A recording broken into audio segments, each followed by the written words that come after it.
भोरे भोरे ना तोहार नजर हमरा पाँव पे होके के चाहिए। ओकरा बाद दाई माँ का संग किचन में। ई घर में हमार औकात राउर औकात से ना बहुत ज्यादा बा। पता चल गई ज्यादातर हम वो जहरीली नागिन नहीं जेके एक बार डसले पे नहीं तो उठ के पानी भी ना मांगेला।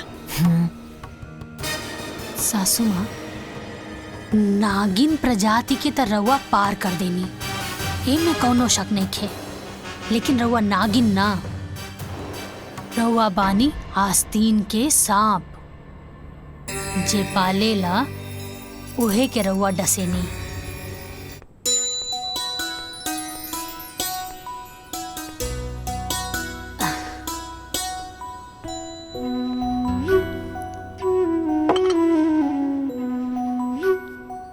ली चाय पी।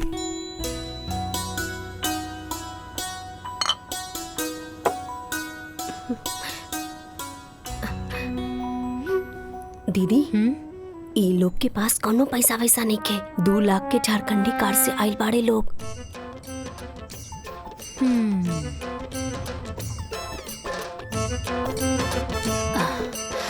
का काम करेनी? हमार नाम शेखर है। नाम ना, काम का करेनी? हमर खुद के बिजनेस बा। अच्छा अच्छा। का बिजनेस बा? मसाला के। मसाला के बिजनेस बा। आप ता रउआ टर्नओवर कितना बा? टर्नओवर बाबूजी बता दो। ई का पूछा था? टर्नओवर कितना बा? हमरा के नहीं मालूम। उठ। ए बुढ़ऊ, कब रखा?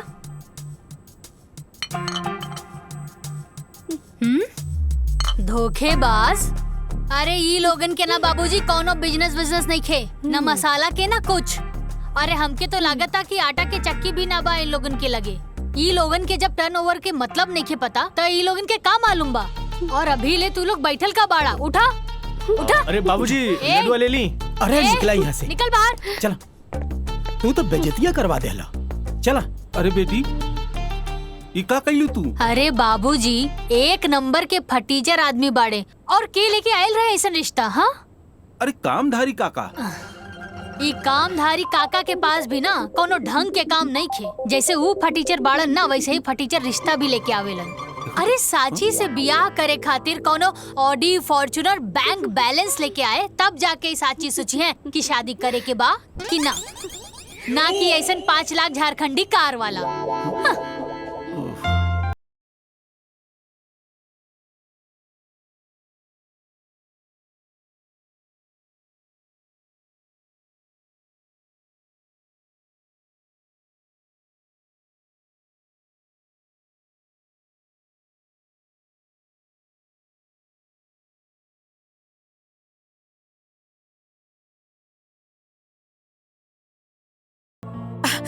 हमें ही तेरे रोक परेशान करता नहीं ना, लेकिन देखिए आज का नहीं हमरा के है। हम के लिए की पसंद है काका? बताओ बेटा, का चाहिए तो के? जौन चीज कहबू ना एगो फोन कॉल पे तोरा सामने आ जाए। जौन गाड़ी कहबू ना, हरा लाल पीला सब। पैसा का कोनो कमी नहीं की। तो निश्चिंत होके खर्चा करा। जिंदगी भर खर्चा करबू ना तब वो खत्म ना हो। हम चाहता नहीं कि शादी काल का काले हो जाए। ठीक बा नरेश भाई, काहे कि हमार शादी भी काले भर रहे, तो हमार बहू काल आई तो हमके खुशी हुई। शादी की तैयारी इतना जल्दी कैसे हुई? हाँ, रवा होकर चिंता मत करी। अब रवा लोग हमारे को मजबूत रिश्तेदार बनी जा। सारा तैयारी हम खुद कर ले। आप लोग के खाली हो जा खड़ा रहे पड़ी। लेकिन एगो शर्त बा। जी? शर्त का बा? ज्यादा कुछ ना, हम जैसे से कहब तो के खाली वैसे वैसे करत जाए के बा। आज जैसे से तू करत जेबू वैसे वैसे तहार तरक्की हो जाए। फिर जिंदगी भर बैठ के आराम से जीवन का मजा लिया।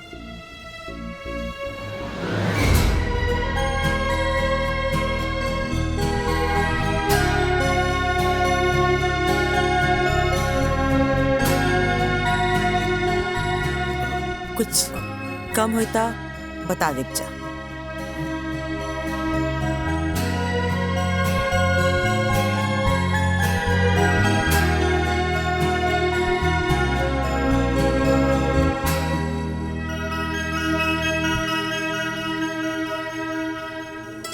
रख ला, आशीर्वाद है।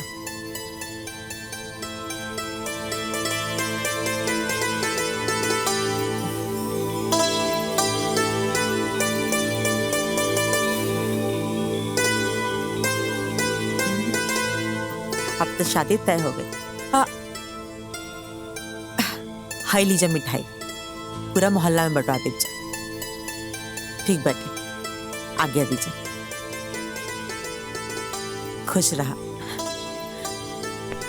चला।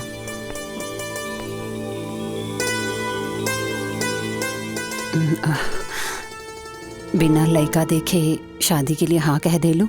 छोड़ी ना माई, अब रिस्क ले लेनी तो ले लेनी। अरे बेटा, कल शादी हो जाएगा, घर बस जाएगा, ओकरा बाद देखल जाई कि कौन केकरा के इशारा पे नचावता। अरे बेटी, उ देवकी के हम जाने ली, वो बहुत लोभी, लालची और स्वार्थी औरत बिया। कौनो बात नहीं खेमाई। अरे हमरा के भी तो पता चले कि वो खास काम और जरूरी काम उनकर का बा। काहे परेशान बड़ा? नहीं नहीं, कुछ नहीं।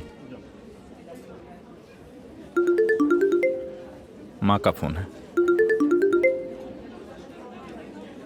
हाँ माई, प्रणाम। खुश रहो बेटा, बहुत खुश रहो। ई कहत रहने के पैसा मिल गया ना? हाँ माई, मिल गई। ठीक बा। अच्छा सुने का जरूरी बात, हम ना राम का ब्याह तय कर दिल बानी। का बात करत है? अब भैया तैयार हो गए शादी खातिर? हाँ, अब ब्याह काले बाटे तो क्या आवे के बाद जरूर से आ जाइए। माई, बाकी एजा हमार दोस्त लोगन भी बारे। तो का हो गई, सबके ले लिया। अच्छा लगी, बाराती करी सब लोग। ठीक बा माई, ठीक बा, प्रणाम। हाँ चल, खुश रहो बेटा। का बोल रही है मम्मी? राम भैया की शादी तो फिक्स हो गई बा। अच्छा। हाँ। हमनी सब के चले के बा बारात में। पर पापा?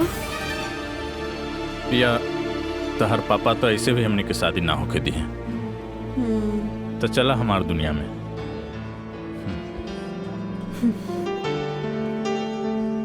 सोच ला, जाइब तो फिर आइब ना। कोनो बात नहीं खे, जे होके हम देख ले। पक्का? पक्का।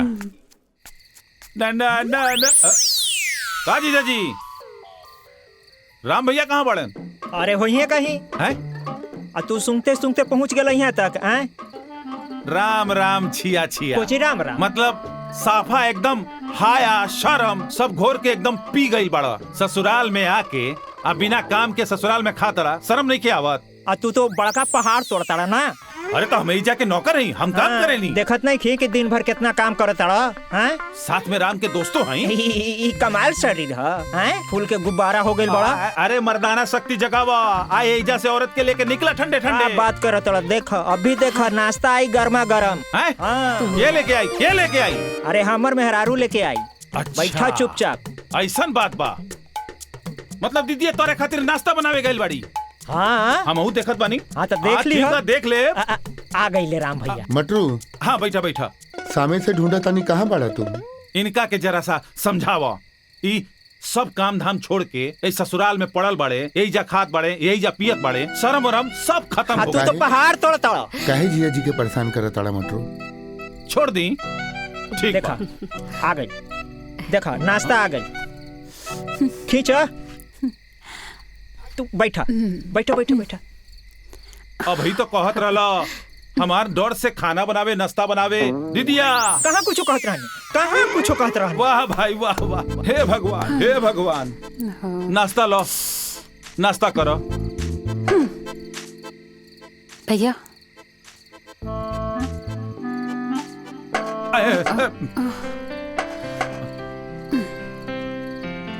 प्रणाम। खुश रह।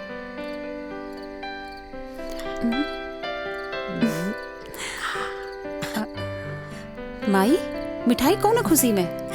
खुशी ई बाटे कि हम अपना राम का ब्याह तय कर दिल बानी। अब ब्याह काल्हे बाटे। माई लक्ष्मण की कॉल कैलू? हाँ हाँ, तोरा लक्ष्मण के फोन कर दिल बानी। ऊ कल आ जाई, तू परेशान मत हो। फिलहाल तो हमरा संगे चला, तोहर कपड़ा खरीदे के बाद। चल।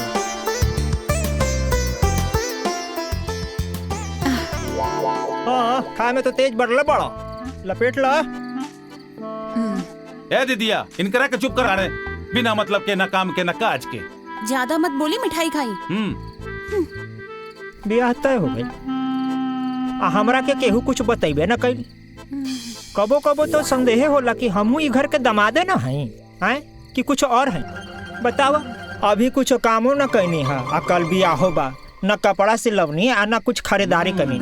समय कहाँ बा? वाह वाह वाह, जेकरा लगे ई घर में खाली समय ही समय बा, ऊ कहता कि हमरा लगे समय ही नहीं खे। है ना? अरे अपने ब्याह वाला कपड़ा लता पहन के चल चलिए बराती। अच्छा और का? ठीक है बा। हाँ, अरे चुपचाप चली ना यहाँ से।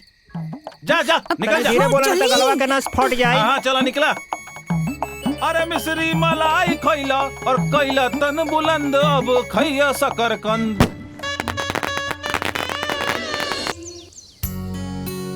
दाइमा ली, राम आऊ को दुल्हन की आरती आप उतारी।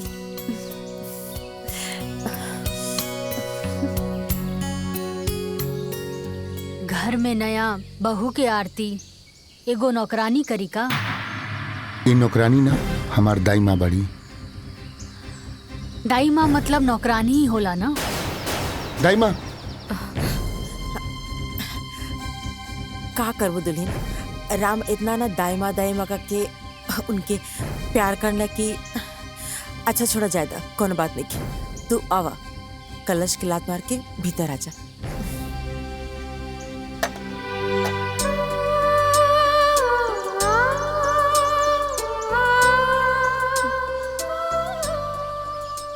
ला, दुल्हा दुल्हन खातिर दूध भी आ गया। आप सब भौजी के परेशान न कर, ठीक है? अरे दीदी, हमनी भौजी के परेशान ना करता नहीं, हमनी तो जान पहचान बनावे आइल बानी। का जीजा? माई माई। अरे काहे परेशान करता सन? चल जा सन, आजो का आराम कर दसन। जा पार्टी कर सन। हाँ, शुभ काम में देरी कैसन, पार्टी मनावला ढेर दिन हो गइल बा। चला। हाँ, रवा की तो यही सब में मन लागत। हाँ, चलो चलो चलो चलो चलो पार्टी मनावे। चला। दुल्हन हाइला, दुल्हन तहर मुंह दिखाई।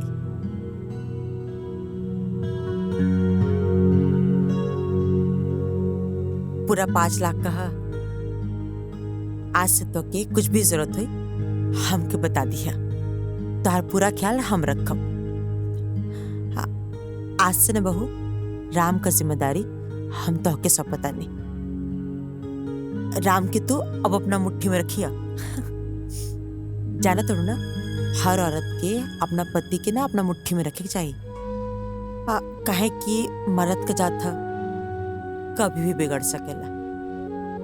और एक दूसरी बात, जबले हमार काम ना हो जाए तबले तो के राम से दूरी बना के रखे पड़ी, ठीक बा ना? आज जब तक राम तहार सारा बात ना माने लागे और तू जैसन कहा उसने ना करे लागे, तब तक हमार बात याद रखिए, ठीक बा ना? आज जैसे समय आई हम तो एक काम बता दे, तू बस वो छोटा सा काम कर दिया, फिर तार जिंदगी आजाद हो जाए, फिर आराम से अपन जिंदगी एंजॉय करत रही। जी सासू माँ, हम समझ गई नी, रउआ जैसन कहब हम वैसे नहीं करब। शाबाश, चलो ठीक बा, अब तू आराम कर।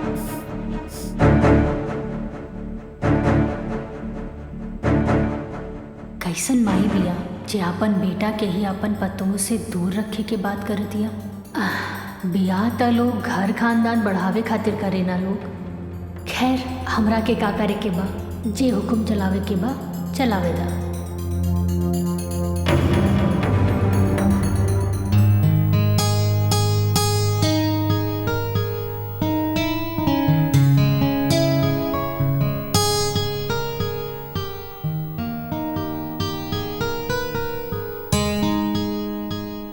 माई के पसंद के माने के पड़ी। ऐसा लगा था कि आसमान से चांद उतर के हमरा सामने आके बैठ गइल बा। अखिया खोलबू, कुछ बोलबू, या पूरा रात अखिया बंद करके ही बिता देबू?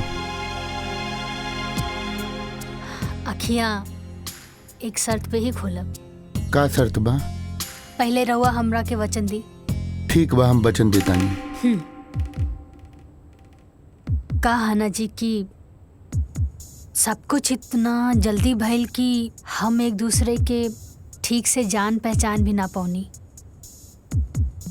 बस हमके थोड़ा समय चाहिए ताकि हम रवा की अच्छे से समझ सकी और एक दूसरे के जान सकी। ठीक। हाँ।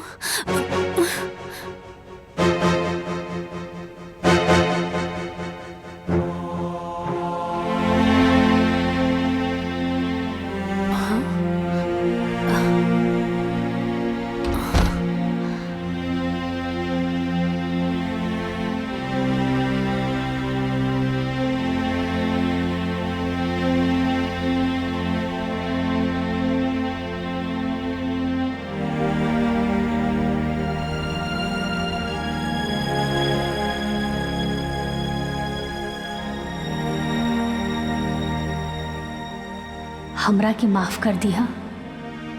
थैंक यू भगवान जी। रवा तो हमरा के सब कुछ दे देनी, बस कुछ दिन के बाद बा, ओकरा बाद हमने के एक हो जाई। हाँ।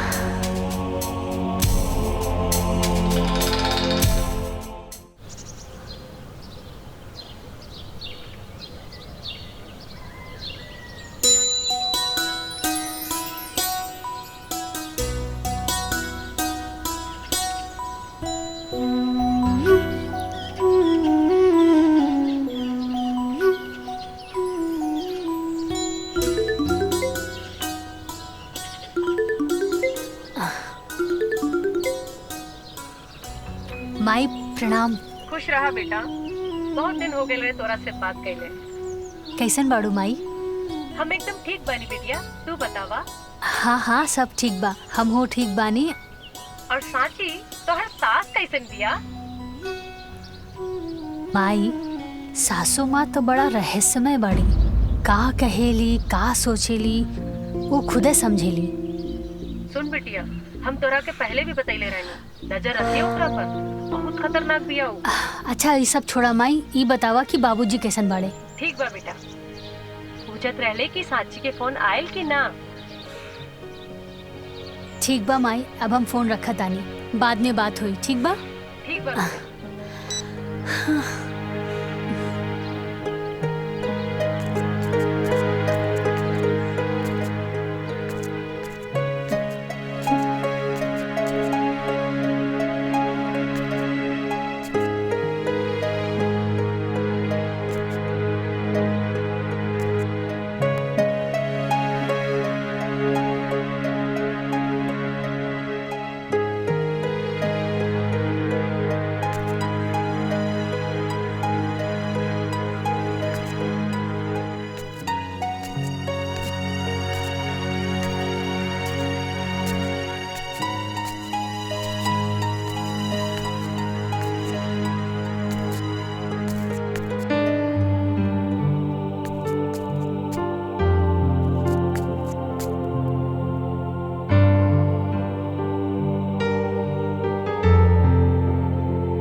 बेटा जी,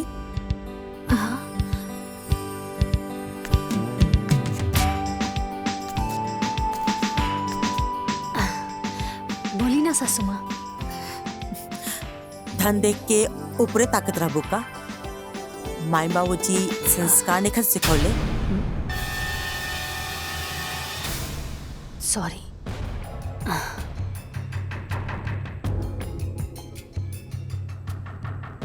भोरे भोरे ना तोहार नजर हमरा पाँव पे होके के चाहिए। ओकरा बाद दाई माँ का संगे किचन में।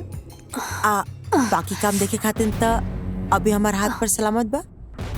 ठीक बा ना? बकरा के माई कब तक खैर मनाई।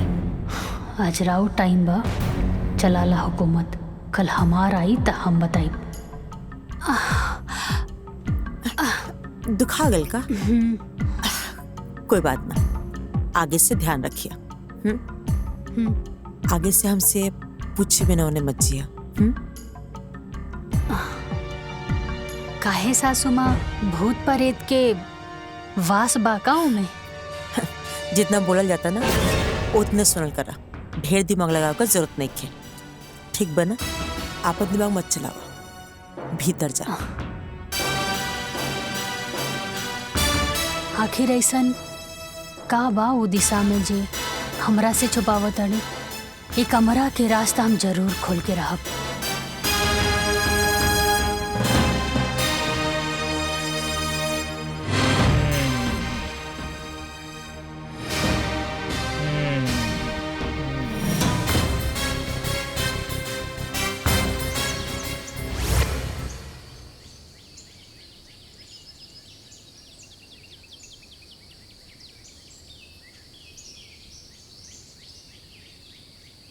भौजी तने एक मिनट।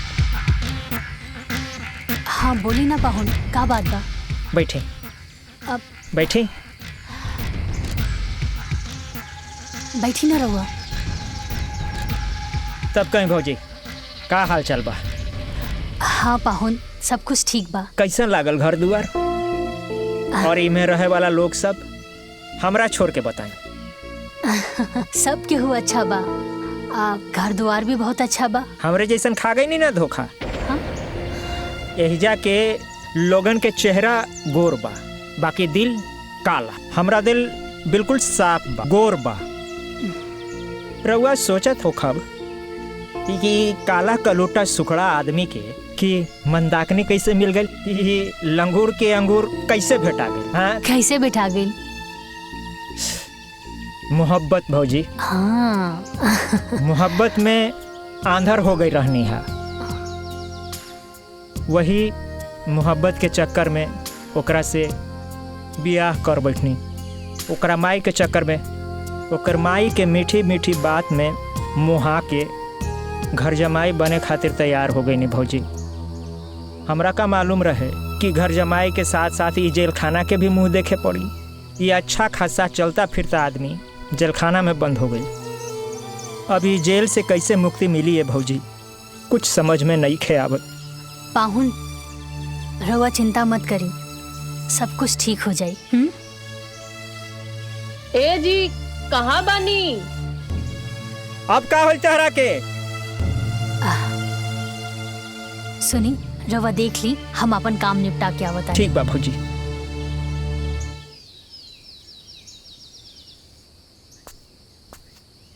अरे प्रिया, अभी तक तू तैयार ना भइलू? चल फटाफट तैयार हो जा। जौकी लोग भी तैयार हो गए हैं, छोड़ दी है तरह। चला, ताकि तू फिर वहाँ आके हमारा इस्तेमाल कर सका। एक बात कान खोल के सुन ले लक्ष्मण, तहार झांसा में बहुत आ गई नहीं। अब यहाँ से हम कहीं न जाए। हम घरे जाए के सारा रास्ता बंद हो चुकल बा। प्रिया, हम तहरा से कहले बानी हम माई से बात करब। तू काहे इतना टेंशन लेता रू? कह दिया ना कि हम कहीं ना जाए, मतलब कहीं ना जाए। तू जाके पहले माई से बात करा, फिर हम यहाँ से कहीं जाए। बहुत हो गए लक्ष्मण तुहार। हम कहनी है ना बात करब, तू समझत काहे नहीं खूब? बस ठीक बा। ये बात सुनत सुनत हमके 5 साल बीत गए। अब बहुत हो गए। अब तुहार हम एक भी बात बर्दाश्त ना करब। तू जा अपन माई से बात करा और सारा बात क्लियर करा, तब हम यहाँ से कहीं जाए। वरना तू भूल जा कि हम कहीं जाए। अब तो तुहार भाई के शादी भी हो गई बा। ठीक बा, ठीक बा, ठीक। दिमाग अपन शांत रखा। अभी तैयार हो जा फटाफट। वहाँ जौकी लोग तहर इंतजार करत हुई हैं। तू तैयार हो जा फटाफट। हम जा तनी माई से बात कर। तू निकला, ठीक बा?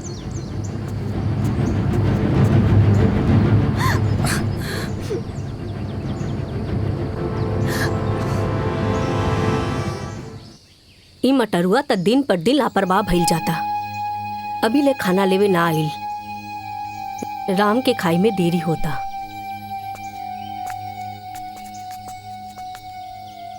दाइमा रवा केहू के इंतजार करतानी का? मटरुआ अभी ले ना आई। राम के खाना खाई में बहुत देरी हो जाई। अरे दादी हम ले जाके टिफिन दे देतानी। लाई।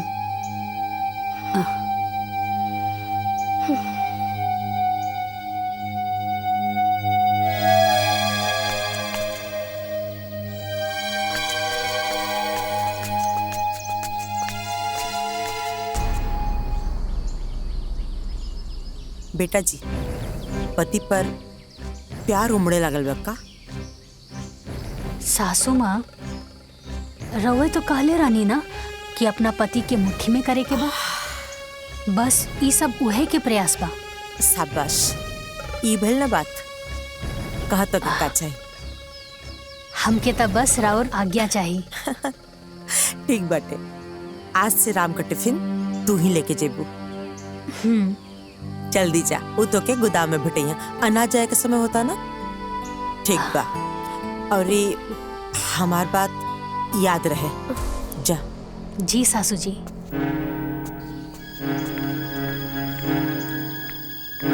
एक बार बस हमार सासू माँ जी के काम खत्म हो जाए, ओकरा बाद हमके हमार पति से मिले खातिर केहू ना रोक सकेला।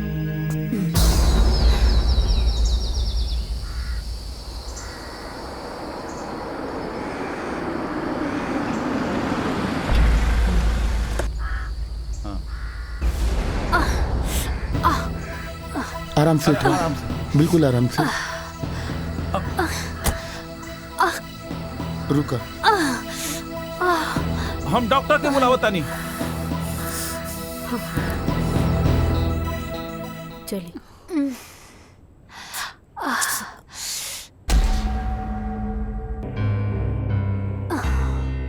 मामूली चोट है, चोट की वजह से बुखार आ गया है।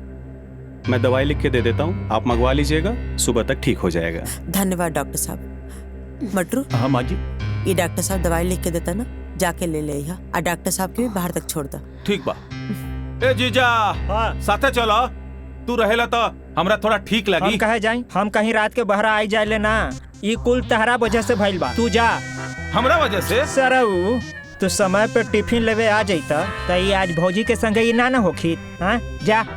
तोरा भाई। मटरू चुप, जाके चुपचाप दवाई लेके आओ। और आप सब भी यही जब भीड़ के लगा कोनो जरूरत नहीं के, जाके अपन अपन काम करी जा। जाई जाइए। चलिए डॉक्टर साहब, चलो। चले। दुल्हन, तू आराम करा। कोनो चीज का जरूरत हुई तो दाई माँ के आवाज दे दिया। जी सासू माँ। ठीक बा माई।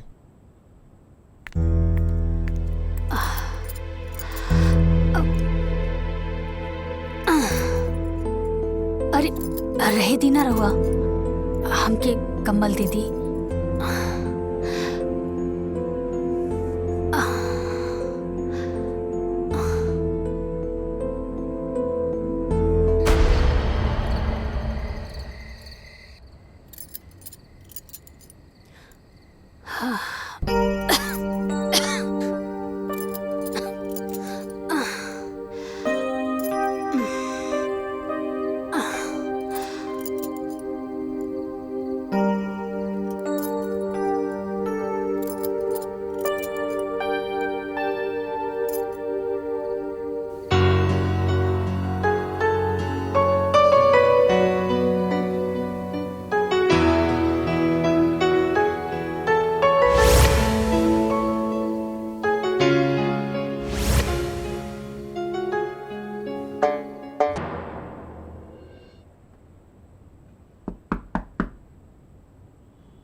सांची। सोई दी ना। अरे उठा उठा के वो गेट पीट रहा बा। अरे बाप रे बाप, दाई माँ, अरे ये जल्दी से हटाई। अगर देख ली ना तो सब गड़बड़ हो जाई। हटाई हटाई, जल्दी करी ना।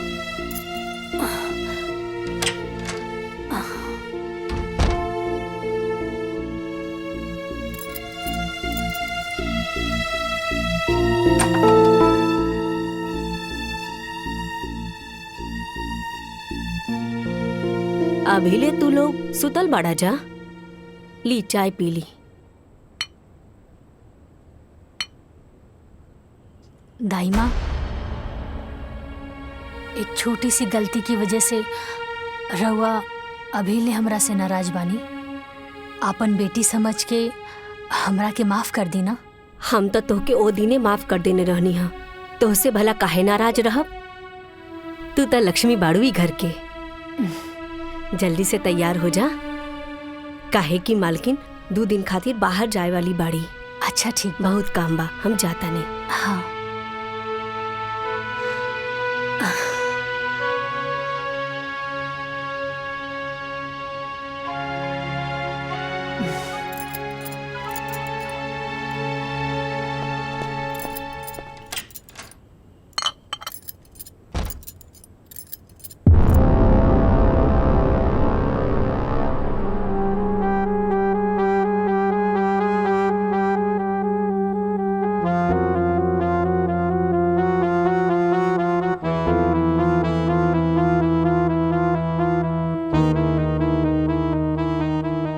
चमक धमक के बीच में ई जंग लगल ताला,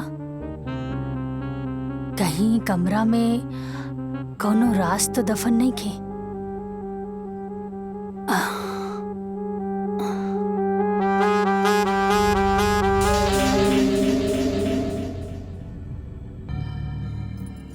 दुल्हीन, ये का करत हो तू? चला हिजा से। अरे दाई माँ, हम ताई घर के बहू बानी। ना ना, चला चला। अरे दाई माँ सुनी, वो कुछ ना कही। हाँ, और हमरा के तो बस इतना जाने के बा कि आखिरी कमरा में ऐसन का बा जेकर केहू की जरूरत नहीं खे। कोई कुछ ना बोली, हमरा के देखे दी।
दाई माँ,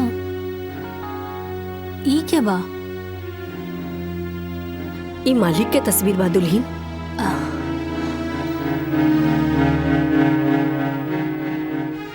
घर के मालिक और ऐसन जगह पर? अरे जब घर के मालिक के उचित स्थान नहीं के मिलल, तब बाकी लोगन के हालत तो बड़ा गड़बड़ हुई ना दाई माँ।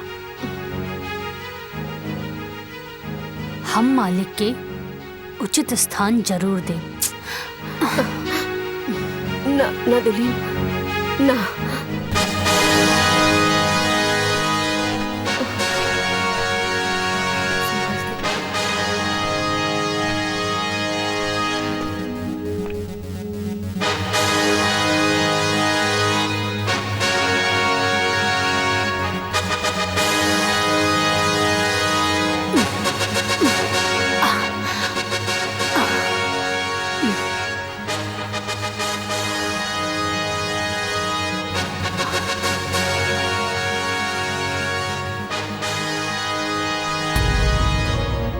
दाई माँ, अब देख ला, घर के मालिक के उनका उचित स्थान मिल गई। एक काम करी, ई पेंटिंग के हटवा दी यहाँ से, ठीक है? ठीक बा दुल्हन।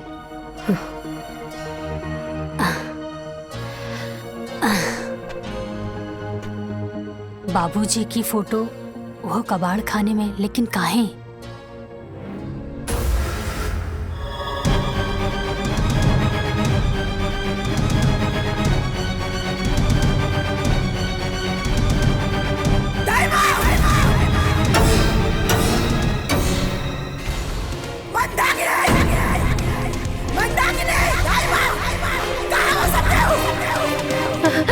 हाँ मलकिन।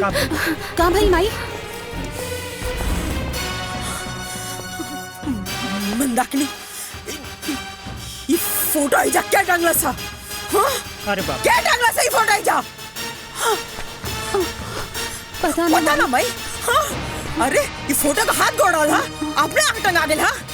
हाँ? ठाकुर साहब के फोटो ता हम ही लगौनी है। पर इतना हिम्मत? हाँ? केकरा के लगा? अपना हद से ऊपर उठेगा ना, कोशिश मत कर, ना तो ऐसा पर कतरब कि तू दोबारा उड़े लायक ना बच भी। समझ में आ गई?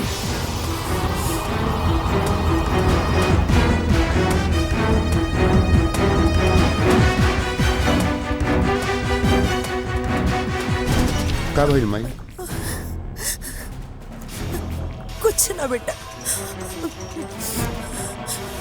वो साची ना तार बाबूजी का फोटो लगोले बाड़ी।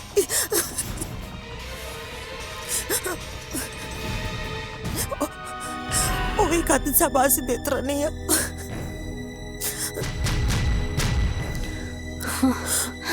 चुप हो जा माई, मत रो माई। माई हम ओके कैसे समझाई कि हम आज ले उनकर फोटो इजा काहे ना लगौन? अरे हमके तो यकीन ना होला कि वो नहीं कौन। मत रो माई।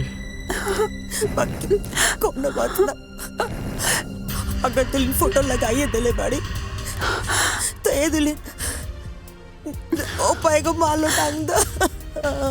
ए माई, माई चुप हो जा माई।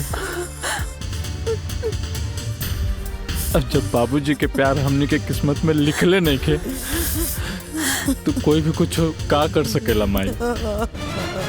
लक्ष्मण बिल्कुल सही कहता रे माई, मत रो माई। माई चुप हो जा माई। देखी ना फोटो में लागत अड़े कि अभी बोल पड़ी हैं। कितना आस रहे हमरो इनका से मिले के, लेकिन देखी आज मिलबो कहीं तो फोटो पर माला लटकल बा। चुप हो जाई माई। माई बाबूजी हमनी के छोड़ के ना गईले, हमनी के बीच में बाड़े। एगो फोटो खातिर इतना गुस्सा।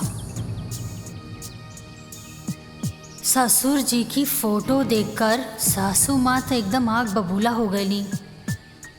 अपना पति से इतना नफरत काहे? कुछ तो बात जरूर बा।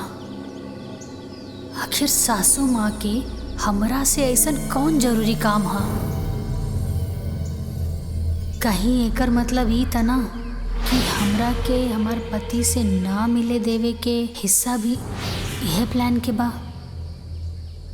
ना ता एगो सास अपन बेटा के अपन बहू से मिले खातिर काहे रोकी? हाँ।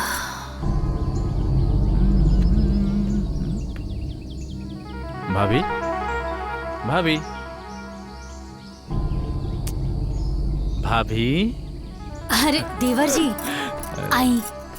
का भाभी, भैया के याद आवता का? ना ना देवर जी, ऐसा कोनो बात नहीं खे। तो फिर इतना स्ट्रेस में तो पहले कबो ना दिखात रहने। का बात बा, तबीयत ठीक बा ना तोहार? हाँ देवर जी, तबीयत ठीक बा। कहाँ बानी? जाई, राउर फ्रेंड बुला रहल बिया। जी आवत।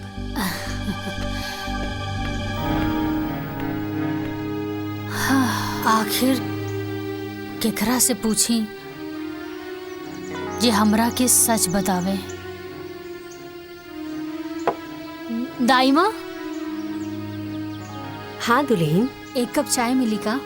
हाँ हाँ, अभी हम लेके आवतानी। हम गार्डन में बानी, ओइजा लेके आ जाइए। ठीक बा, हम ओही जे लेके आ जाई।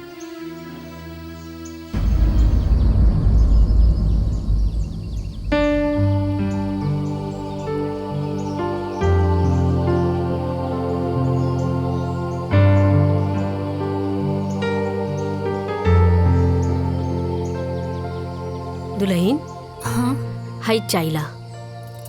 लाई दाइमा।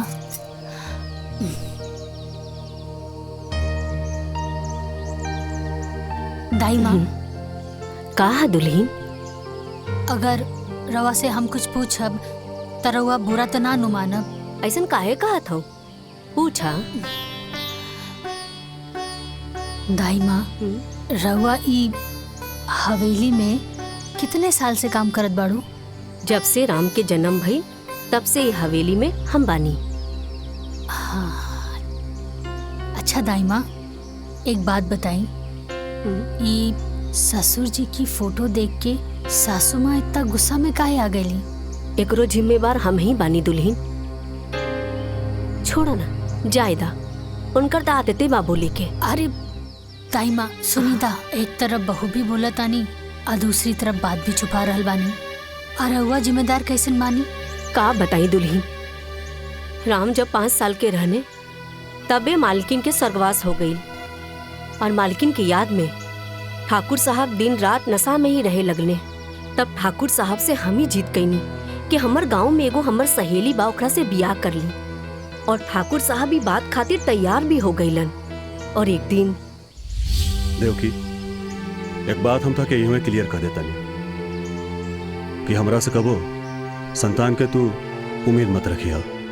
काहे के हमनी लगे एक संतान बा जेकरा पर तहार पूरा अधिकार रही, ताकि कबो भी हम संतान का कमी ना होके दे। ताकि हमारा बात से कोनो एतराज तो नहीं खे? ठीक बा।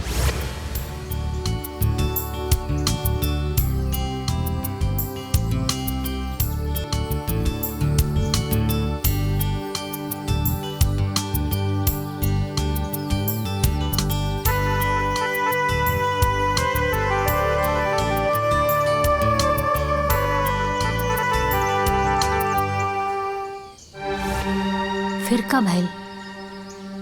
ठाकुर साहब जी के साथ का भइल? ठाकुर साहब के तो बड़ा दुख भरल कहानी बा दुल्हन।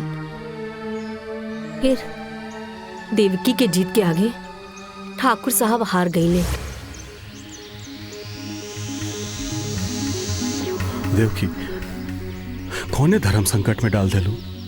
हम तो से पहले ही कहले रहली नु कि हमके और बच्चा ना चाहिए, और फिर कहता नहीं कि एकरे बारे में ना सोचा। ठीक बा ठाकुर साहब, हम भी अभी ना जहाँ था देवकी, दाएं ने खबरदार, जोन मरे एक बात कहलू। ठीक बा, तू जैसन कहबू उहे हुई, पर भगवान खातिर मरे के बात मत कर।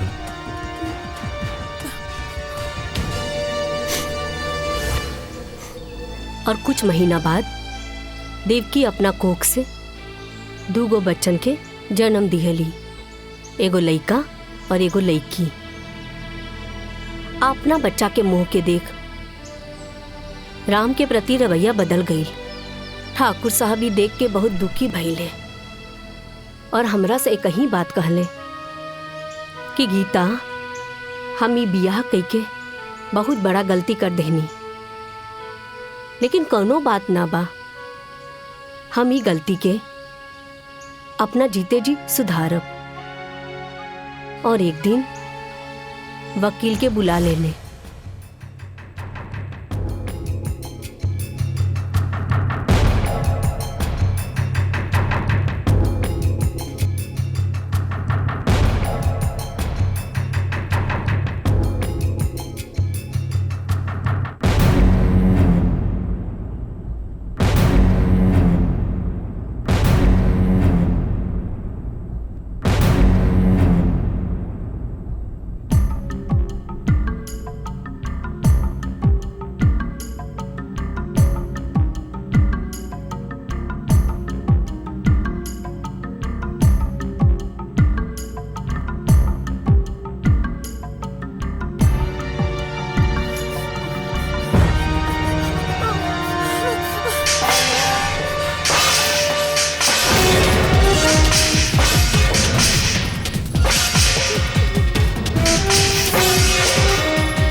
उरवा काका ले रनिया हाँ सौतेली ना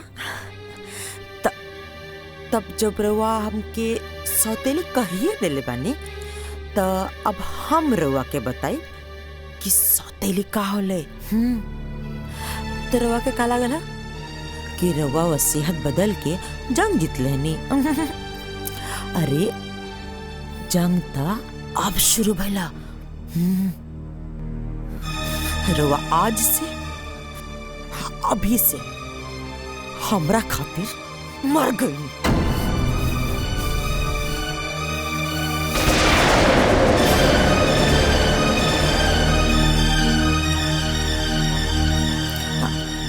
रवा के का लागल ई जो एक्सीडेंट भइला वो इत्तेफाक रहला।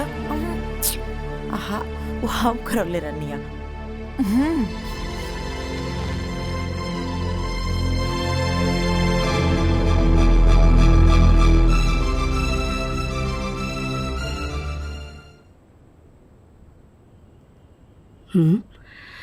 अरे मालिक कहाँ गए? हाँ हाँ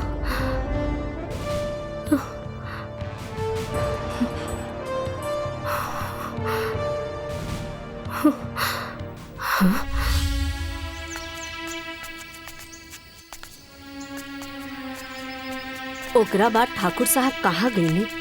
ठाकुर साहब के का भइल हमनी के कुछो पता न चलल। बहुत लोग तो इहो कहेला कि देवकी ओकरा के मरवा देले। अगर हमके पता होखित कि हमार सहेली अंदर से ऐसन बिया था तो हम शादी करवैती ही ना। हमके अपना सहेली माने के बजाय एगो नौकरानी मानतिया। ई सबके त जिम्मेदार हम ही हई। रउआ से कोनो गलती ना भइल बा। रउआ तो बस अपन फर्ज निभानी है। का दाई माँ तोरा लगे कुछ काम नहीं खे का?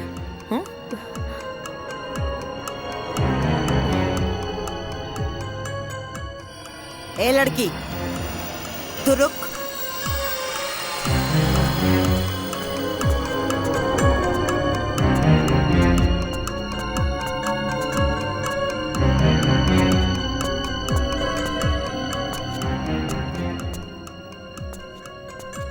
बेटा जी इसन कौन विशेष मीटिंग चलत रहा कि सुबह से साँझ हो गई?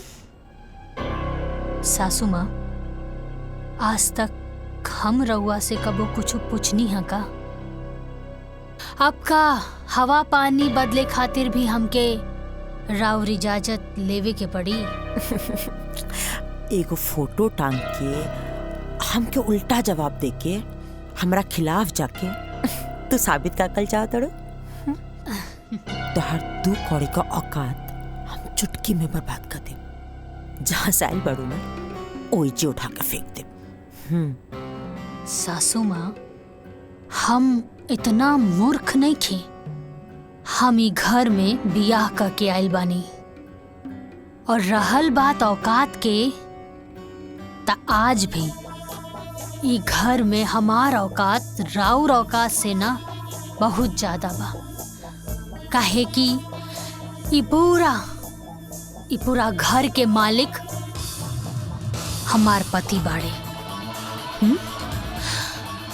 और रउआ के हमरा से कोनो काम रहल ना जौना खातिर रउआ हमरा के घर में लेके आईनी। हमरा के सब पता चल गई बा। रउआ के हमार सिग्नेचर चाहत रहे ना और हमार पति के अंगूठा। यही खातिर रउआ हमार पति के मूर्ख बना के रखनी और अपन बेटा के शहर भेज के पढ़ौनी लिखौनी। पता चल गई। ज्यादातर हम वो जहरीली नागिन है जेके एक बार डसले पे नहीं तो उठ के पानी भी ना मांगेला। सासू माँ नागिन प्रजाति के त रउआ पार कर देनी, एमे कौनो शक नहीं खे। लेकिन रउआ नागिन ना, रउआ बानी आस्तीन के सांप। जे पालेला उहे के रउआ डसेनी। रउआ शायद ही भूल गईनी कि जौन हवा पानी में रउआ पल पोस के आयल बानी उहे हवा पानी में हमहू पल पोस के आयल बानी। यही से अगर रउआ नागिन बानी त हम बानी सपेरा, और हम हर वो नागिन के फन कुचले के हुनर अच्छे से जानी ले। राउर ई जोन गुरूर बा और ई जोन हुकूमत बा ना, एक दिन ओकरा के अपन पाँव के नीचे ना झुकावनी तो हमरो नाम साची ना।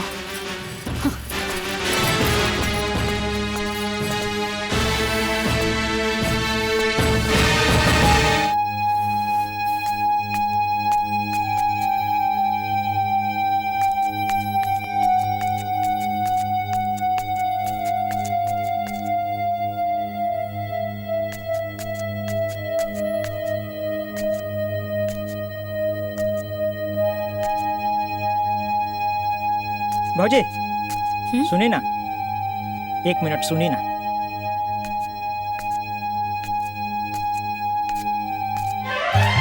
अरे हे दुर्गा, हे काली, हे लक्ष्मी, हे सरस्वती, हमरा कोनो प्रकार से ये घर से बाहर निकालिए भौजी, हमरा उद्धार करी।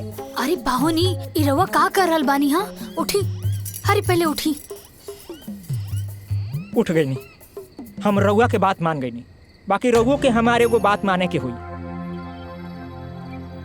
बीए पास, पढ़ल लिखल है, अपन पैर पर खड़ा होखल चाहता नहीं, बिजनेस करल चाहत बानी, लेकिन वो हमार सास हमार राह में कुंडली मार के बैठल बाड़ी। भौजी कुछ उपाय करी। देखी हम रउआ के हिम्मत के देखले बानी, वो शेर बिया तो रउआ सवा शेर है। कोनो प्रकार से हमरा ये घर से बाहर निकाली है भौजी। You are iron lady. भौजी की जय।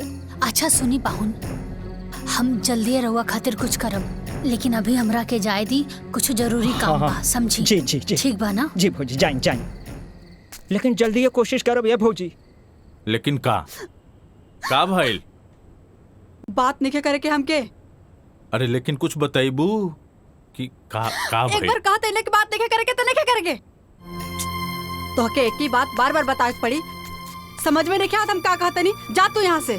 अरे का हमार बात सुना, काहे इतना गुस्सा कर? लक्ष्मण, ये घर में अला कितना दिन हो गए, तू का के लेके आयल हमरा के कि भैया के शादी होते ही तुम माई से बात कर लेबा। अब तो भैया के शादी भी इतना दिन हो गई, तू का चाहता रहा तोहर घर में हम दोस्त बन के रही? तहर जब मन करला तू मस्ती करे आ जाला। अरे इतनी बात माई से बात कर ला शादी के लिए, और तो के माई से बात करे में इतना काहे डर लगा था? तू ना बात कर सकेला तो बोला हम बात करी माँ जी से। तू हमार बात सुना, तू इतना हड़बड़ात काहे बारू? सही वक्त आते ही हम माई से बात करब। बहुत हो गल तोहार, ये बात सुनो सुनो हमके 5 साल बीत गई। अब तू जा यहाँ से, हमके नहीं क्या बात करके, तू जा यहाँ से। सुना, अरे वाह, ये तो कमाल हो गई। देवर बाबू शहर से डिग्री ना बीवी लेके आयल बाड़े, और ये खबर से घर वाले बेखबर बा। हरी तो ब्रेकिंग न्यूज मिल गई साची। आई सासू माँ, बतानी। मलकिन, नाश्ता में इतना देर? हाँ, लेके आ बतानी। यहाँ को नाटक मत करिए, ओके? पीछे लड़ियाल चला तारू। यही जे बैठी ना, यही जे बैठी।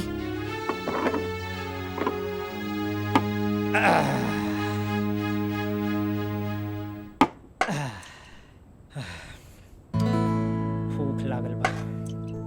हटी। प्रणाम माई, माई बहुत भूख लागल बा, खाना दा ना। दाई माँ हमरो लावा। दाई माँ यहाँ रोटी दा। आज कुछ चटपटा नहीं खे बनल बा का? आए का मेहमान जी, कुछ खुशखबरी आवे वाला बा का? जौन चटर पटर खाए के मन करता। सारा वो तहरा से मुंहे लगावल बेकार बा। हाँ ठीक कहला।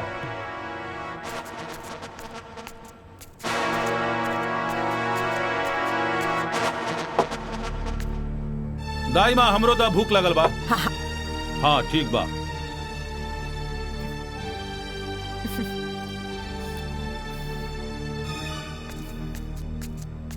रहुआ उठी, ऊपर बैठ के खाना खाई। पर हम तो बचपन से ऐसा ही खाता रहल बानी। अरे 10 साल पहले तो शादीशुदा भी ना रहनी ना। माई के राज में रहुआ नीचे बैठ के खाना खावत रहनी है, अब बीवी के राज में रहुआ ऊपर बैठ के खाना खाई। आई ठीक बात, जा जा।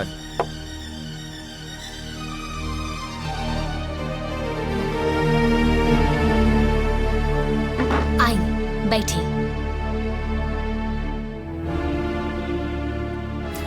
हाँ राम, एजे बैठ के खा लो। अब तू घरवाली जी वाला हो गल बाड़ा, अब हमार बात का कौन डाली? ना माई, ऐसन बात नहीं थी। अगर तू कह तो फिर हम वही जगह जाके बैठ जाए। ना ना बेटा, कौनो बात ना, आज से तो एजे बैठ के खा। माई एगो रोटी दाना।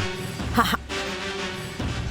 ये पूरा घर के मालिक हमार पति बाड़े। ए लीजी रोटी।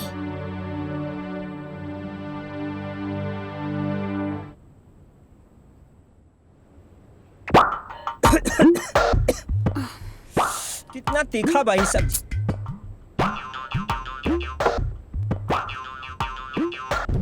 इतना भी तीखा नहीं के मेहमान कि घोटाओ ना, खाई चुपचाप। तोहरा से चुपचाप ना बैठल जाला का, चुपचाप खाई ना। ए दीदिया, अरे इनका उड़द तीर पकड़े के आदत पड़ गई बा।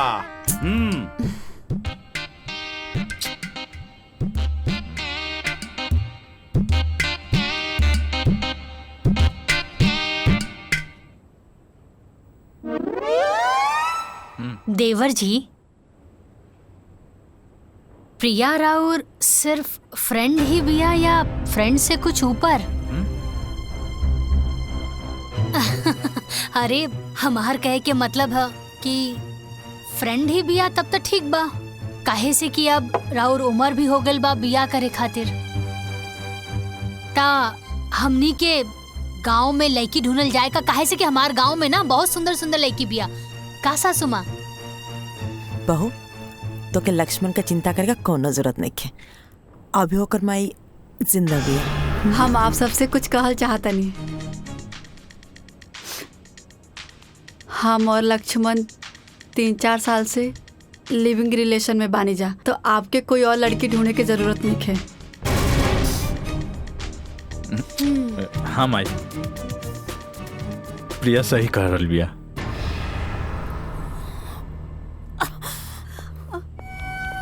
माई माई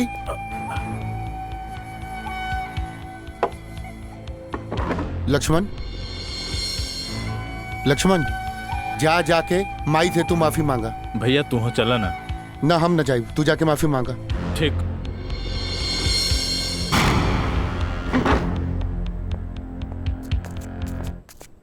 पाहुन, ई लिव इन रिलेशनशिप का होला? वो जो शादी से पहले होला ना, वही होला। मतलब आजकल के जनरेशन के पता ना का हो गइल बा, शादी ब्याह के झंझटे से एकदम खत्म। बाप रे बाप, ढेर कलयुग आ गइल बा। हमरा खाए दो।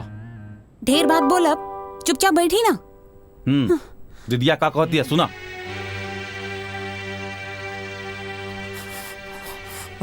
पानी सर से ऊपर जाए लागल बटे, अब जल्दी कुछ ना कुछ करेगा पड़ी।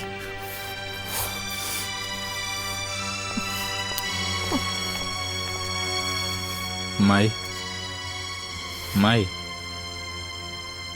ए माई, नाराज बारी का? नाराज काहे होई? हमार शौक, हमार अरमान, हमार गुरूर का गला घोट के पूछे तड़ा कि माई नाराज बाड़ी। अरे 3 साल से ये बात हमसे छुपा के रख ली। आज जब बतावे का बेरी आई है, जाके दूसरा से बोल ले हा, तो उन्हीं का ठान के रख ले बड़ा सन ना कि हमार अरमान पर पानी फेर कर हम बसन। माई, हम रोज हिम्मत करके तरह से कहे के चाहत रहनी, बाकी मुंह तक बतवे ना आवत रहे। माई हमके माफ कर दे माई। माई तहार दिल तनिको दुखावे के हमार मन न रहे। माँ जी हम लोग के माफ कर दी। अब तू देखत जा सच्ची, तो से ई घर का झाड़ू पोछा अगर ना करोनी ना, तो हमरो नाम देवकी ठकुराई नहीं।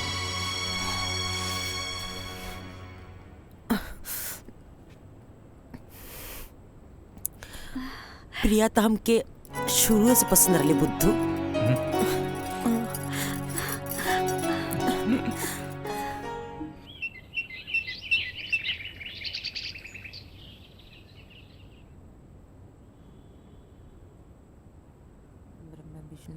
महादेव गंगे काशी विश्वनाथ गंगे हर महादेव गंगे काशी विश्वनाथ गंगे हर महादेव गंगे काशी विश्वनाथ गंगे हर महादेव गंगे काशी विश्वनाथ गंगे हर महादेव गंगे काशी विश्वनाथ।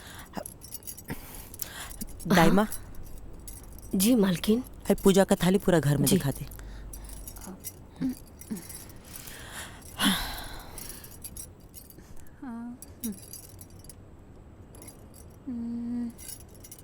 प्रिया बहू।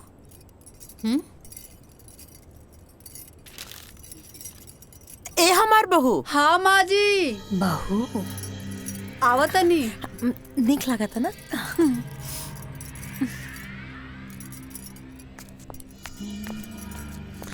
प्रिया पे बहुत अच्छा लगी। झांक लेता नहीं। हाँ माँ जी। आओ ना हमारा लगे बैठा।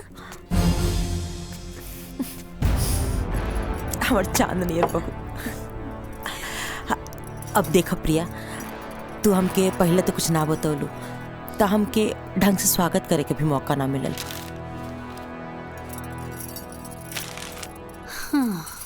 ना तो हम इतना धूमधाम से तुम्हारा स्वागत करती ना कि जमाना का खुलल का खुलले रह जाए। बाकी कौन बात ना, अभी भी देर नहीं के भइल।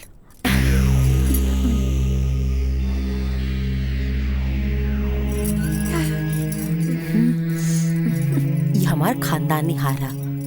तब तक तू एक पढ़ना और धीरे धीरे ना हम तो के ई घर का गार्जियन भी बनाते।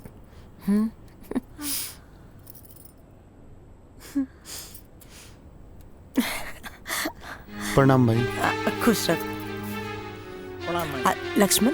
हाँ माई।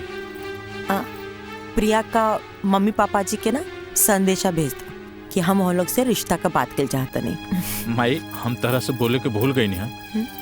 प्रिया के माई बाबूजी हमेशा खातिर छोड़ के चल गई ने।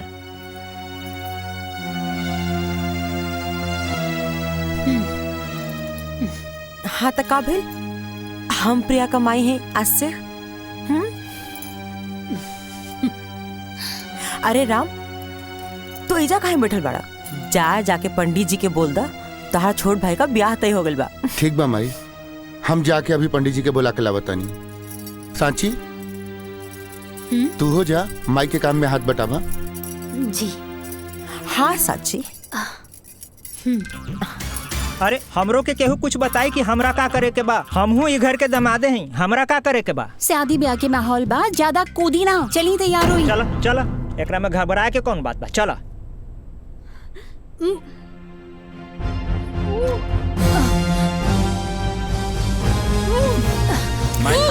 माई असली भाभी भाभी। अरे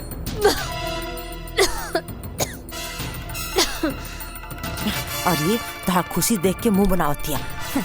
चाय दे जरूरत दिया। हाँ तो हई देख, हई सन हमारा लगी कम से कम 10 को बा। का बोल भाभी? भाभी ठीक तो बानी ना? हाँ देवर जी हम ठीक बानी, बस उल्टी आ गई। भाभी डॉक्टर बुलाई का? अरे ना देवर जी हम ठीक बानी। और रउआ एजा का करत बानी? राउर तो शादी के बाद चला था ना, जाई तैयारी करी। भाभी हम ठीक बानी, रउआ जाई। ठीक ठीक बा।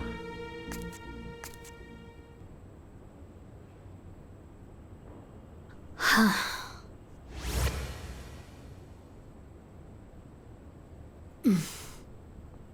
सांची हम का भइल, तोहार तबीयत ठीक बा ना? हाँ हम ठीक बानी। लक्ष्मण बतावत रहे कि तोरा उल्टी भइल रहे नीचे। खुशखबरी बा। हम तोहार तबीयत के बात करत तानी और तू खुशखबरी के बात करत तानी। रउआ पापा बने वाला बानी का? साचो? हाँ। कबले हम पापा बन जाए? हम जाके माँ के बता क्या बता। अरे बैठी था। अरे अभी बहुत टाइम बा, और सासू माँ के हम समय देख के बता दे। काहे से अभी घर में शादी ब्याह के माहौल बना। बधाई हो पापा जी।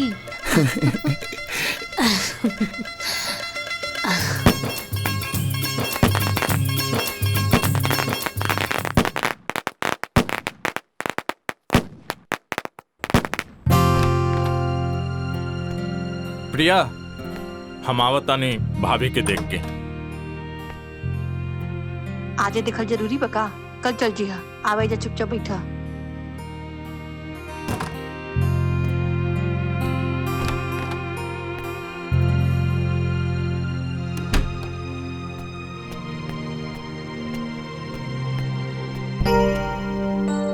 का भइल भाभी? ठीक तो बानी न रहुआ? तबीयत ज्यादा खराब हो गई बा लगता। भाभी कहीं तो हम डंडार हेल्थ में कॉल करके डॉक्टर से अपॉइंटमेंट ले ली।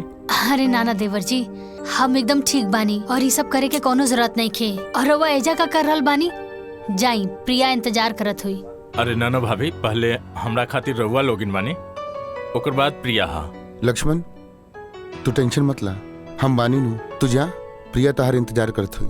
अब देखिए, जा जा जा, रउआ सब लोगिन ठीक बोला बा। तानी, बाकी मन न करता यहाँ से जाए के। जाई देवर जी, इंतजार करत हुई। ठीक बा।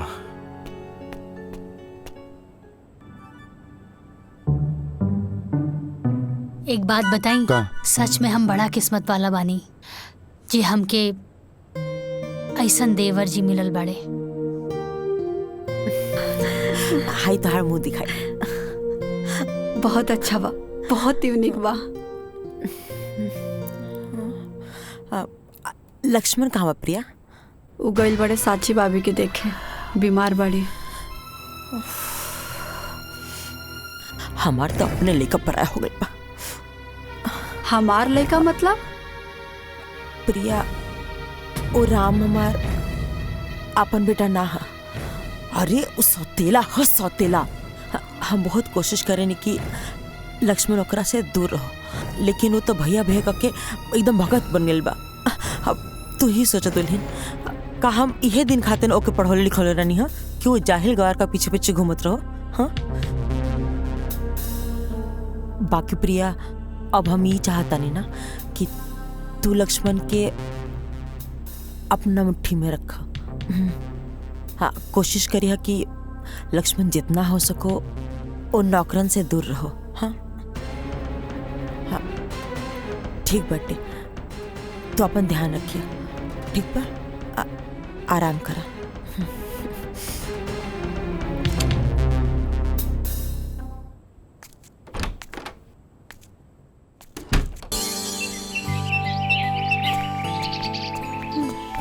पूरा काम हो जाता।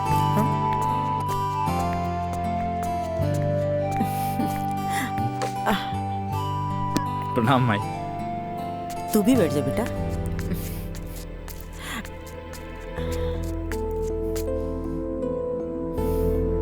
प्रणाम भाई। प्रणाम भाई। दामाद जी सुबह से दिखत ना रहनिया, कहीं व्यस्त रहनिया का? थोड़ा काम रहे, इनकरे साथे तो रहनी। जीजा जी हमरे साथे रहले हम माई। काम सही चलता ना? हाँ माई, ठीक चलता।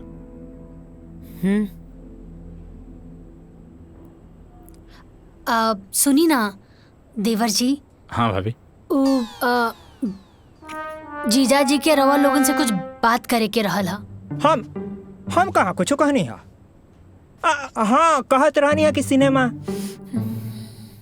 जीजा जी, रवा तो कोनो बिजनेस की बात करत रहनी है ना? हाँ हाँ, याद पड़। हम चाहत रहनी है कि हम बिजनेस शुरू करल चाहत रहनी है। बाकी यहाँ ना जौनपुर में अपने जिला। ये तो बहुत अच्छा बात बा माई। बढ़िया बात बना, लेकिन एकरा खातिर तो धन चाहिए। तई में परेशानी का बा? टिकट हम बना देता नहीं, अब फाइनेंस का व्यवस्था माई कर दी। वाह, ससुराल होखे तो ऐसा। सासू माँ तो साक्षात लक्ष्मी है। दामाद जी, रवा के नहीं लागत कि रवा आजकल मेढक नियर ढेर फुद करता नहीं? माई, जीजा जी अपना जिला जौनपुर में व्यापार करे के प्लान कैले बने। राम बेटा, इकुल इनका बस का बात नहीं है। वो जैसे बाना उनके ओसी ही रहता। रवा को दिक्कत बाका दामाद जी? एक बार मौका तो देके देखें। हम मौका पे चौका ना मारब तराउर दामाद ना। माई, जब जीजा जी इतना कॉन्फिडेंस में कहा ताड़े तो एक बार मौका देला में का दिक्कत बा माई? हाँ माई, अब जब भैया भी कह रहल बारे तो जीजा जी के एक मौका देवे के चाहिए हमनी के। ठीक बा, अगर सब करी है इच्छा बात तो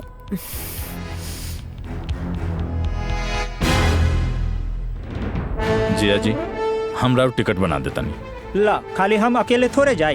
अब बिजनेस बा तो नया नया बिजनेस शुरू करब तो हिसाब बखरा खातिर कोई तो चाहे न। साथ में मंदाकिनी जी हैं तो काम आसान हो जाए। अरे हाँ जीजा जी तो एकदम ठीक तक कह रहल बाड़े। अब देखी ना, सासू माँ ससुर जी के गैला के बाद ये पूरा हवेली के खानदान के बिजनेस अकेले संभरले बानी। कुल हिसाब किताब अम्मा जी अकेले देखत बानी, और हमनी के भी देखी हमनी कैसे पूरा अपन ससुराल के जिम्मेदारी उठावत बानी। अब अगर मंदाकिनी जीजा जी के साथ में जई हैं तो उनके बिजनेस में बढ़ोतरी होई ना। का अम्मा जी सही कहा तानी ना?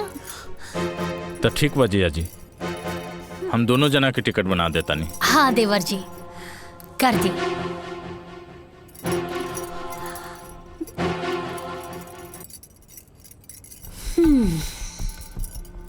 ली जीजा जी, टिकट तो बन गई। शाम के ट्रेन बराबर। टिकट बन गई जी, शाम के ट्रेन बा। तहार बहुत बहुत धन्यवाद। ठीक बात है, चलो चल जल्दी चलो, सामान पैक करे को हुई। चलो चलो चलो। अरे सुनो ना, सुनो सुनो, चल चल जल्दी चल। चला ढेर मानी सामान बिखरल हुई, सबके समेटे के हुई। चलो चलो, अरे चला ना, चलो चल चल चल चला चला। प्रिया हाँ जा तू हेल्प करा। ठीक बा। हम मठू के बोलैले आवतानी। भैया हम भी चलता नहीं। आओ चला। जमाई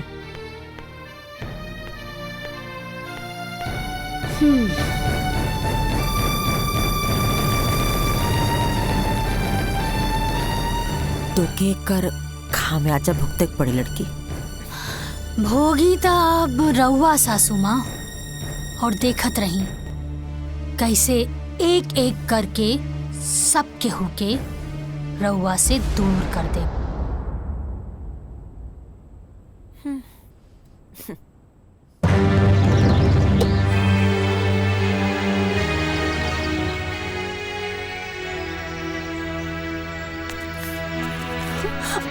अरे चलो चलो, गाड़ी छूट जाए। चलो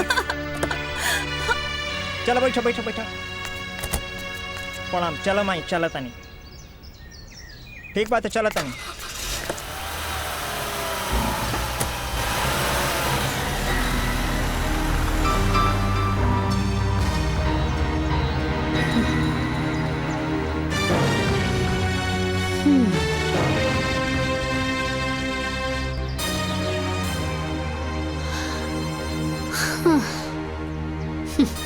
ए मटरू, रुको रुको रुको।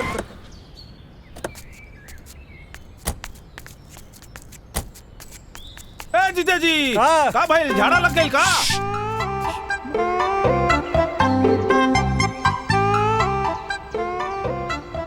हे भगवान, हमरा ससुरारी के रास्ता के मुंह ना देखे के पड़े। हे भगवान, हमरा इस सास के दोबारा मुंह ना देखे के पड़े। हे भगवान, यहाँ के सारा अनौती पनौती सब यहीं रह जाओ। एक सेकंड हो गई हो गई। सबसे बड़का पनौती के तो लेके जाता रहा। कहाँ? अब हमरा का मालूम कहाँ ले जाता रहा? चलो चलो चलो, चलो। ट्रेन छूट जाई महाराज। चलो चल चल चल चल चलो।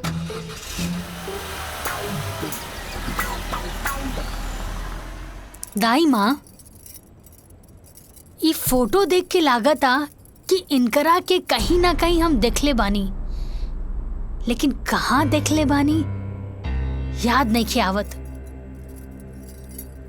देखले तो बानी कहीं ना कहीं। याद करके बतावा दुल्हन, कहाँ देख लू हा?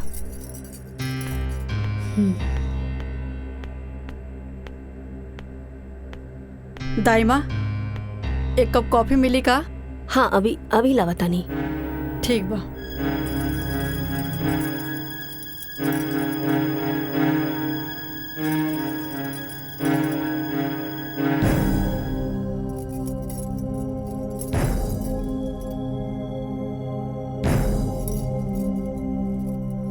दाई माँ, हाँ कॉफी बनावे में कितना टाइम लगा था? बस हो गई, अब ये लागत नहीं। पता न कहाँ से सब उठ के आ जाला।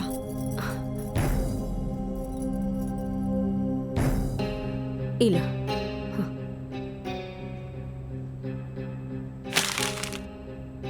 इतना टाइम लागेला कॉफी बनावे में?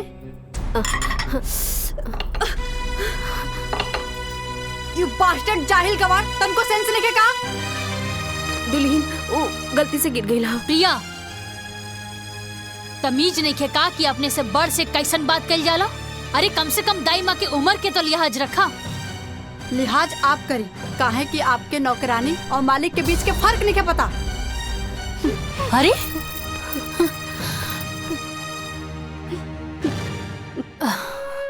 दाई माँ, दाई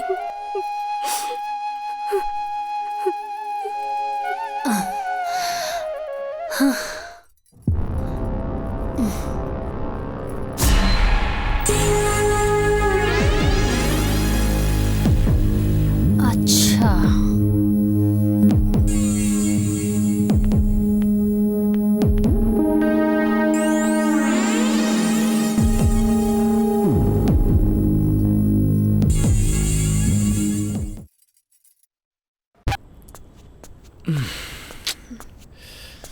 अरे वाह, का बात बा, आज तो कुछ ज्यादा ही सुंदर लगा तारू। का भइल?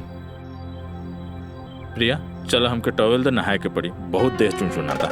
जा जाके अपन भौजी से मांगला। अब भौजी कहाँ से आ गई ली? प्रिया हमके तो कबो कबो लागत ना कि तू हमार पहले वाली प्रिया हो ही ना। शादी के बाद एकदम बदल गई लू। अरे चलो भाई टॉवेल दा, देह नोचता। देह नोचे चाहे माथा, गवार वाला काम करे में बड़ा मजा आवेला ना। गवार मजदूर के साथ रहत रह तू मजदूर हो गल बड़ा। अगर मजदूरी करे करला तो इतना काहे पढ़ला लिखला? प्रिया अपना जवान के लगाम दा। का गलत बोलता नहीं, मजदूर के मजदूरे बोलम ना। प्रिया वो हमार भाई हा। भाई है तो का गवार हा? प्रिया लक्ष्मण,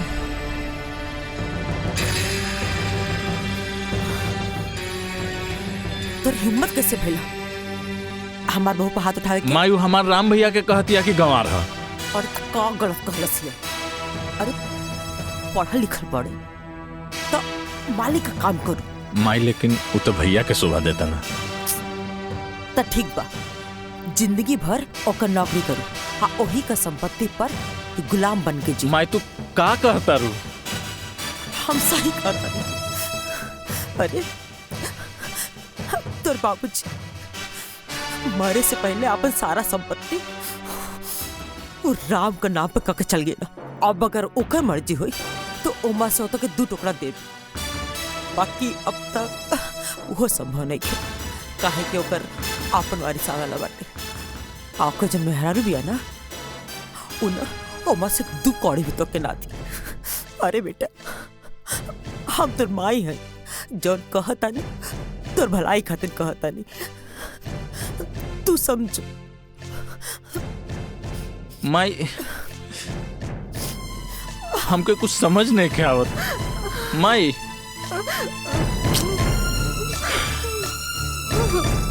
का हो रहा बस समझ में नहीं के आती। राम भैया, राम भैया, ओ राम भैया। अरे का हो मधुसूदन? ए भैया, हमनी चंदा मांगे आयल रहनी जा। अच्छा, हम देता नहीं। कितना चाहिए? ना ना भैया, आप भैया रहे दी, राम भैया के भेज दी, हमनी को उनसे ले लिहल जाई। ठीक बा, भेजा तानी।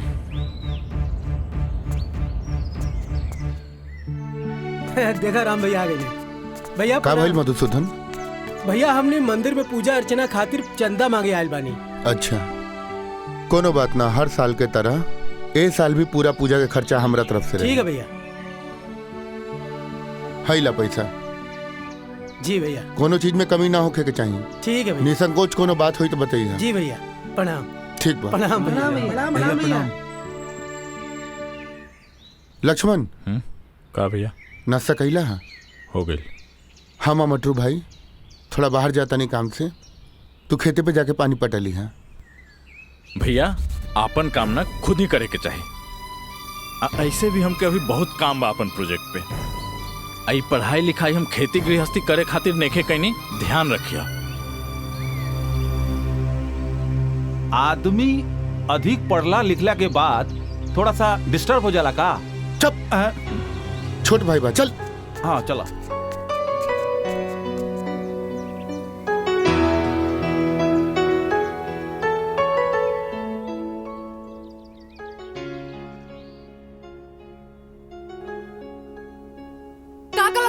मजदूर के मजदूरे बोलब ना। जिंदगी भर की ओकर नौकरी कर, हाँ ओही का संपत्ति पर गुलाम बन हम सही अरे तोर बाप मरे से पहले अपन सारा संपत्ति राम का नाम पे करके चल गया। अब अगर ओकर मर्जी हो तो उमा से तो दू टुकड़ा दे और खाली फोने में बात करता रहा बका मैं मिले के मन ना करला। तार भैया का जन्मदिन भी आवे वाला बाटे, हो सके तो समय निकाल के आ जाइए। अगर मजदूरी करे के ला त इतना काहे पढ़ला लिखला।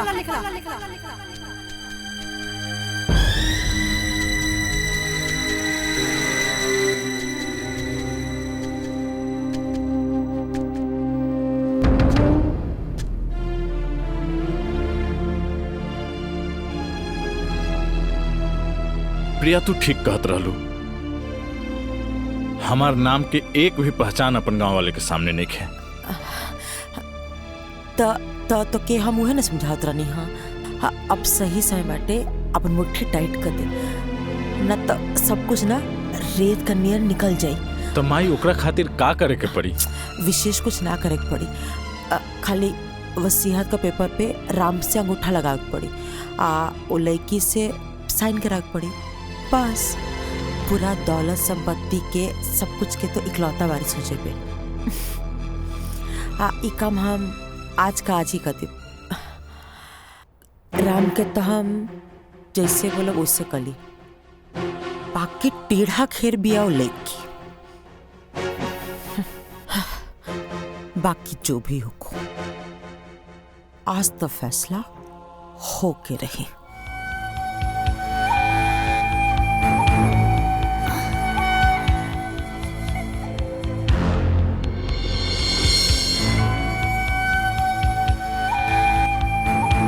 देवर जी,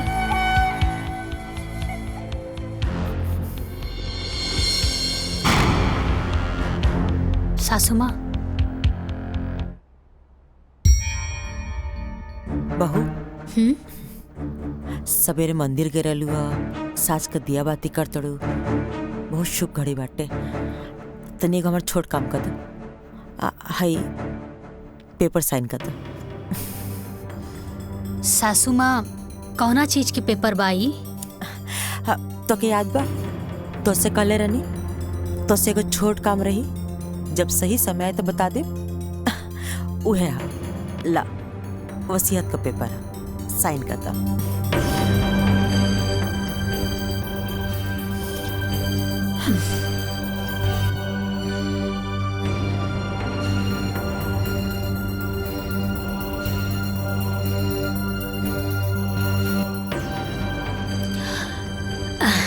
ब्रह्मा विष्णु महेश भी कहीं है ना सासू माँ, तब वो जाकर हम ही पेपर पे साइन ना करब। भाभी कर दी साइन। अच्छा एकर मतलब कि सब लोग एक हो गइल बाड़ा, कोनो दिक्कत नहीं के। रउआ सब लोग मिल के भी ना हमरा सामने कुछ नहीं के। और सासू माँ, जब रउआ हमरा से हारे लगनी तापन पतो और बेटा से मदद लेवे लगनी। अरे रउआ के कुछ ता शर्म करे के चाहत रहे। हाँ, इतना प्यारा देवर जी के मन में भी रउआ जहर घोल के रख देनी। अरे छी बार भाभी, अगर एक शब्द भी और हमार माई के खिलाफ निकलल तो हमरा से बुरा कोई न होई। हाँ, हटी देवर जी हटी। भैया अब समय आ गइल बा, हुकुम के इक्का के।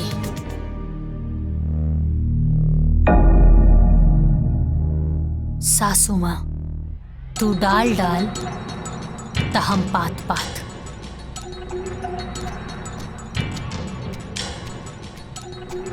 प्रणाम माई। खुश रहो। राम। हाँ माई। माई क्या बेटा? ठीक बा। कैसन रहा दिन? सब अच्छा रहे माई। बिजली ना रहे तो सिंचाई ना हो पाएगा। कल हम करवा दे। कोनो बात ना। राम जी माई। से कुछ मांगब तो अपने माई की देबा। माई सब तो तोरे बा, का चाही तारा के? आज तक तू हमरा से कुछो नहीं के मंगलू। कुछ चाही नहीं, बस ये पेपर पर तारा अंगूठा चाहिए।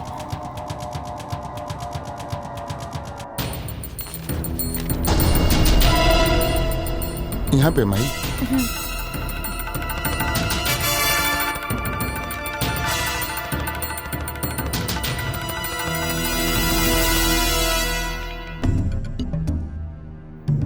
बस बस कहा था ने बेटा कि अगर साची के बोल के भी साइन करवा दे तो अच्छा रहे। ठीक बा माई, हम करवा देता नहीं। साची, साची जी यहाँ आवा। आवता नहीं।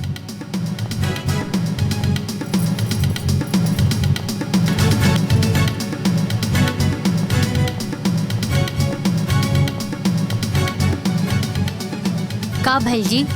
साची है पेपर पर साइन कर दा। रउआ कह देनी का? हाँ हम अंगूठा लगा देनी है।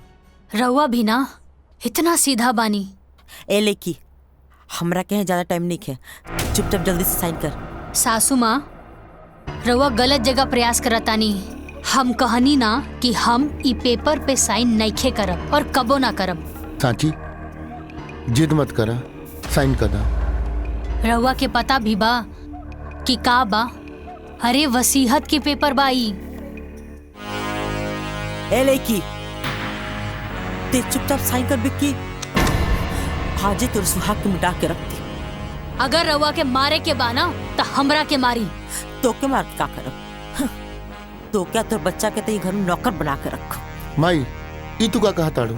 उहे जौन तू सुनत बोल चुपचाप अपन मेहरारू का कि साइन करो पेपर पर।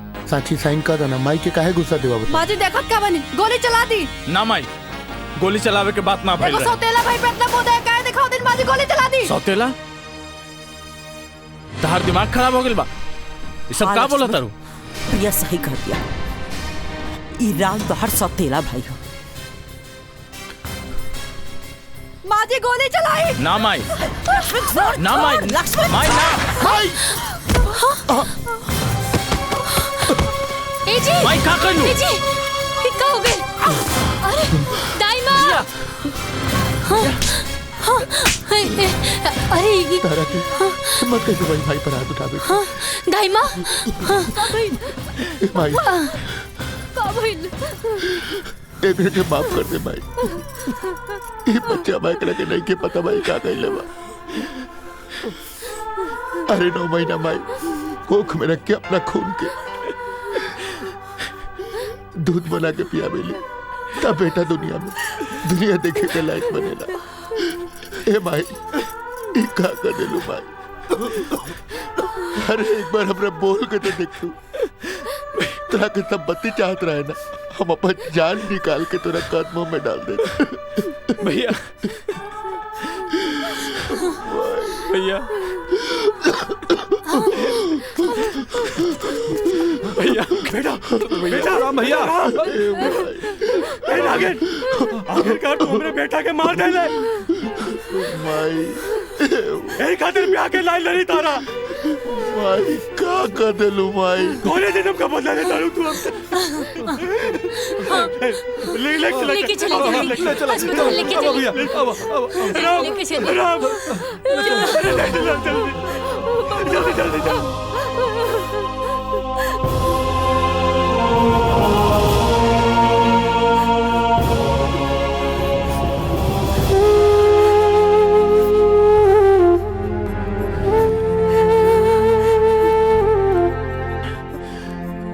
इतना बड़ा झूठ।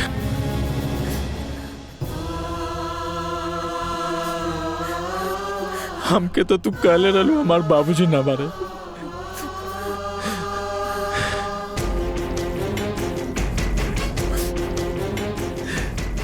बाकी काहे माई, काहे ऐसन कैलू?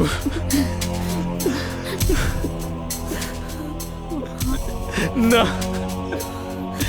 ना चाहिए हमके धन संपत्ति, घर दुआर।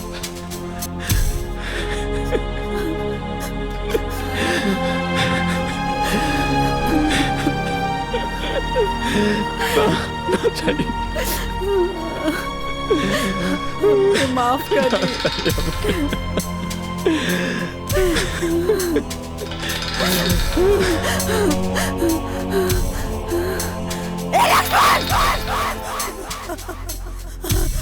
लक्ष्मण!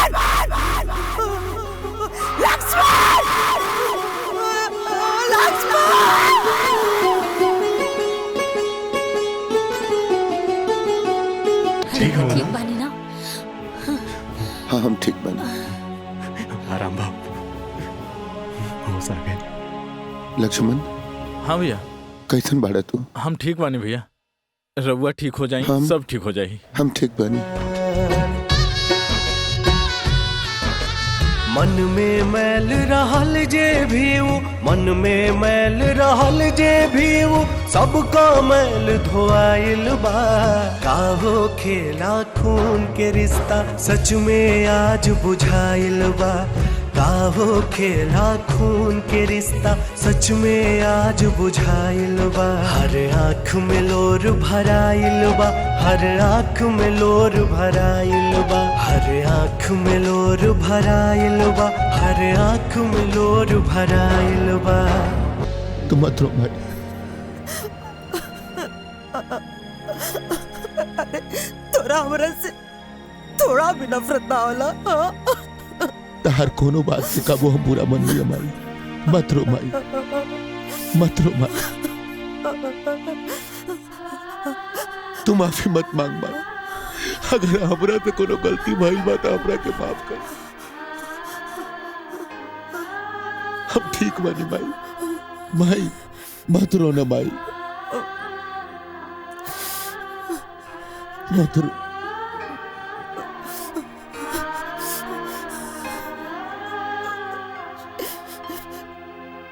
ठाकुर साहब, रवा भी हमके माफ कर दी। अरे अरे हम लोभ में आके ना अपन फर्ज भुला गए रहनी। हमार परिवार हमके लौटा दी, हमार परिवार हमके लौटा दी ठाकुर साहब। देवकी, सुबह के भूलल अगर शाम के घर आ जाए तो ओकरा भूलल ना कहल जाला। देवकी, गलती हमार है। अगर हम ताके सौतेली ना कहती तो तू सौतेला व्यवहार ना कर तू। लक्ष्मण, माई के चुप करावा। माई तू चुप हो जा।